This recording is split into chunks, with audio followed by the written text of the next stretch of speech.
Have you ever kind of stressed about being a good host? You know, that feeling of not having enough or maybe not the right stuff to offer a friend? Well, today we're going to dive into a story from 1,300 years ago that absolutely redefines what a real welcome is all about. So this is the big question at the heart of our whole explainer today. It's a question that a legendary poet had to face, and his answer, which he captured in just one poem, has been echoing through the centuries ever since. Now, to really get his answer, you first have to meet our host, the incredible Tang Dynasty poet, Du Fu. And let me tell you, he lived in a time of unbelievable chaos, a world of shocking contrasts between staggering wealth and just devastating poverty. This one line from him, wow, it just perfectly captures the world Du Fu was seeing. He wasn't some poet writing from a fancy ivory tower. No, he was down on the ground, living among the people, and his work became the voice for their suffering during one of the toughest times in China's history. In fact, his poetry was so raw, so real, that people gave him this incredible title, the poet historian. His poems weren't just pretty words. They were a living, breathing record of an empire in total crisis. And that's what makes the poem we're about to look at so surprising. So let's just quickly get a feel for his life. Du Fu was born when things were actually pretty good, a prosperous time. But then, in 755, the An Lushan rebellion kicks off, and it just shatters his world. For him, that was the beginning of a life of non-stop struggle and wandering.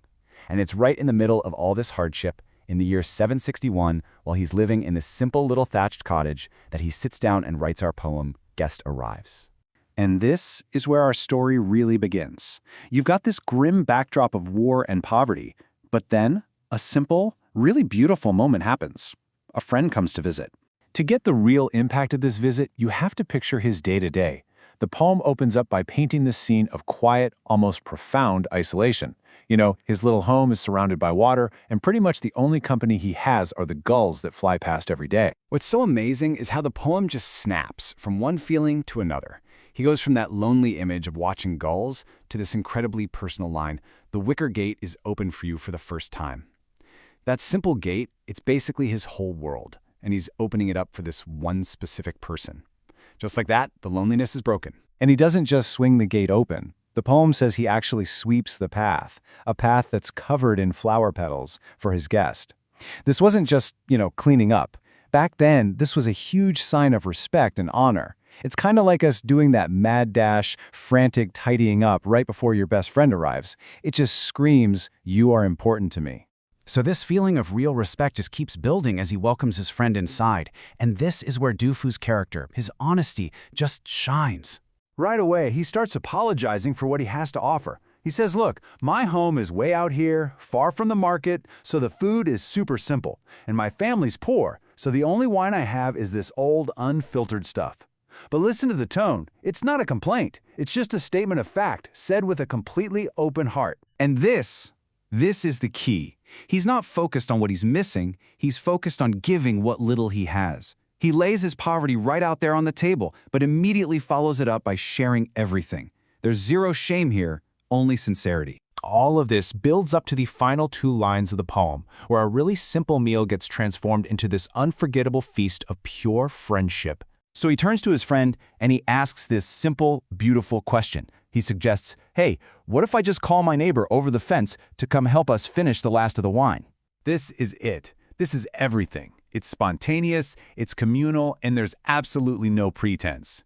He isn't just sharing what little food and drink he has. He's sharing the actual joy of the moment itself. And if you think about it, the logic here is just brilliant. Step 1, he has almost nothing.